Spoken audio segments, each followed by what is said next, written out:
Greetings. Welcome to the Venus Education Center. Today we will discuss the history of humankind. Specifically, how human beings moved away from the monetary system and embraced a resource-based economy. Our lesson begins 200,000 years ago. We see evidence of modern human beings first inhabiting the Earth at this time. 190,000 of those years were spent as hunter-gatherers, living in small nomadic groups. That means communities traveled seasonally with their pasture instead of settling down in one place.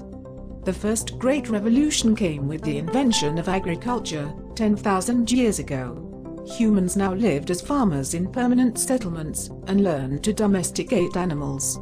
This led to the first surpluses, which then led to cities and civilization. The formation of states and military forces appeared 6 millennia ago, followed by the first expansive empires close to 3,000 years ago. These empires spread influential religions, such as Hinduism and Judaism. We saw the Middle Ages, from the 5th to the 15th century. The early European Renaissance is seen between the 14th to the 17th century. The 17th century brought about the scientific revolution. The Industrial Revolution appeared in the 18th and 19th centuries. The information age at the end of the 20th century would bring the global population together in the realization that we are all interconnected with one another. However, during the 1900s and into the early 21st century, human beings began to negatively alter the state of the Earth's ecosystems. In only 60 years, from the 1950s, the Earth experienced more severe environmental changes due to human influence in comparison to their entire 200,000-year history.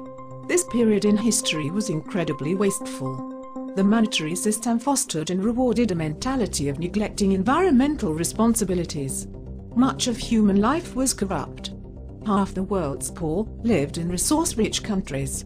The richest 2% of the population held half of the world's wealth. World governments spent 12 times more on military spending than on aid to developing countries.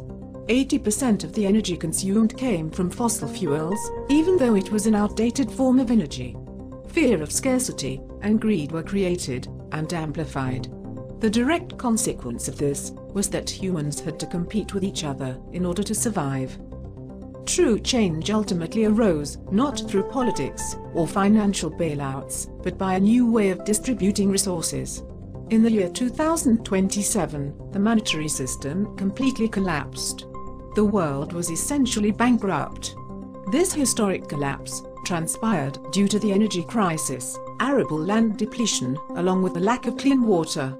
These factors, coupled with the debt collapse, inflation problems, and the increasing rate of poverty, led to global, civil unrest and violence. World governments implemented a strategy called debt forgiveness, in which the debt people had yet to pay was eliminated in an attempt to save the system. Even though countries were saved, civilian uprising persisted. In the end, the efforts of world governments failed, as people accepted that it was time to move past the monetary system. With the education from the Venus Project, created by Jacques Fresco, much of the world's population was already aware of the next evolutionary step. The Venus Project spent decades informing people about the possibilities a resource-based economy could bring. A resource-based economy was designed and organized with the goal of taking care of humanity through a systems approach. It took into account the material needs of all the world's people, the science of production, and the most efficient means to optimize production distribution. Strategic preservation, safety, and efficiency were executed to ensure resources were used responsibly, and that goods were designed to last as long as possible. Ownership became an irrelevant human activity. The scientific method was applied to every aspect of society. Unlike religion or politics, science has no ego. It is inherently falsifiable. Science demands that its ideas be tested and replicated. Therefore, it is constantly evolving. Much like society, civilization was updated to present-day knowledge, to create the society we live in today. A society of abundance for our entire global human civilization. This type of economy eliminated exploitation, corruption, class, limited technologies, pollution, war, and poverty. Revolutions were no longer distanced by centuries, but now occurred within decades of each other. The clean energy revolution came to fruition in 2013. With the paralyzing influence of money abolished, new, clean energy solutions were no longer hindered. Abundant, renewable clean energy was implemented into every single aspect of society. Fossil fuels were hardly used again. Humans learned to cultivate the sun through solar energy. 1 hour at high noon of this type of energy contains more energy than what the entire world consumed in 1 year. Fully utilizing wind energy, using 8% of the land, of what used to be known as the United States, provided enough energy to power the entire area. Tidal power and wave power captured the motions of the oceans. This energy produces 80,000 terawatt-hours per year. 50% of the world energy usage now comes from this energy source. Geothermal energy has an available supply of 13,000 zetajoules of planetary power.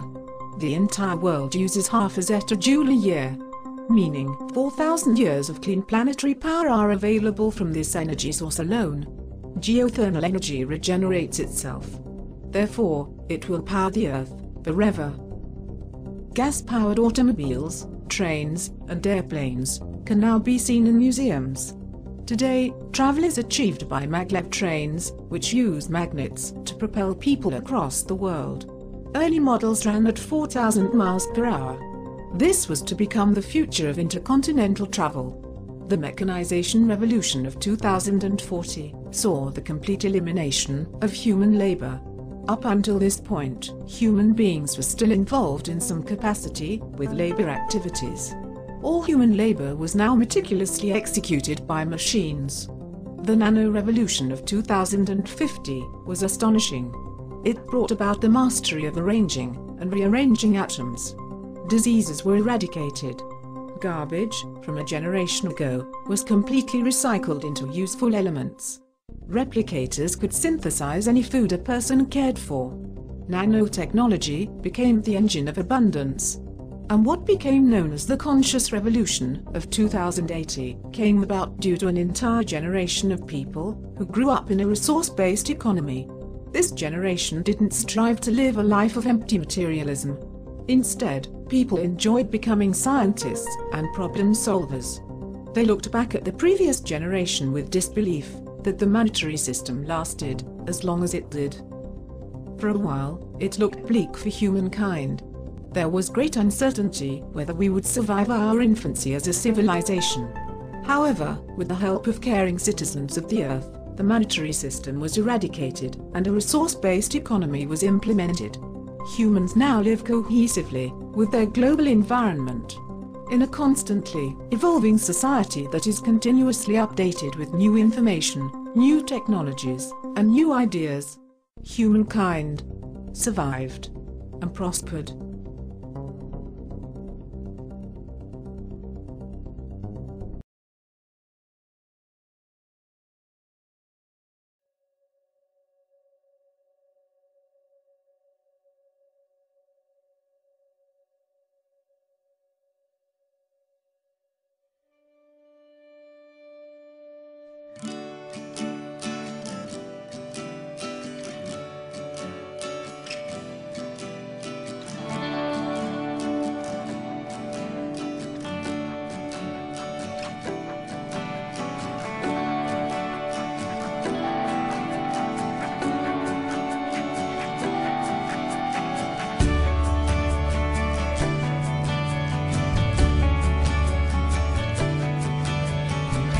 Take a straight and stronger course to the corner of your life. Just remember that the goal is for us all to capture all we want.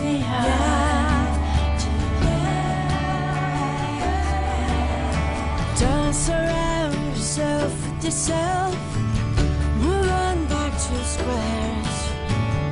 Send an instant karma to me, and I shall live with love and care for yourself. 'Cause it's time and time with your time, and its news is captured for the queen to use.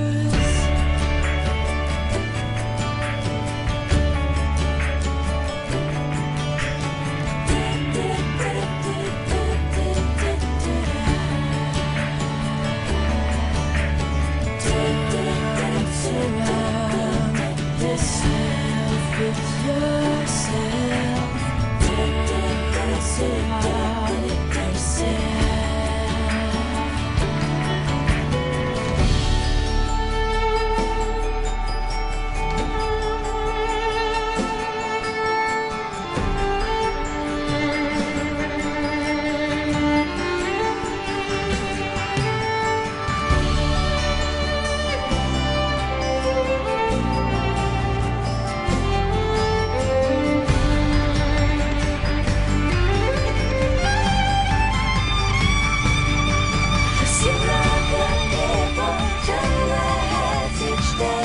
Satisfied, I'm on my way.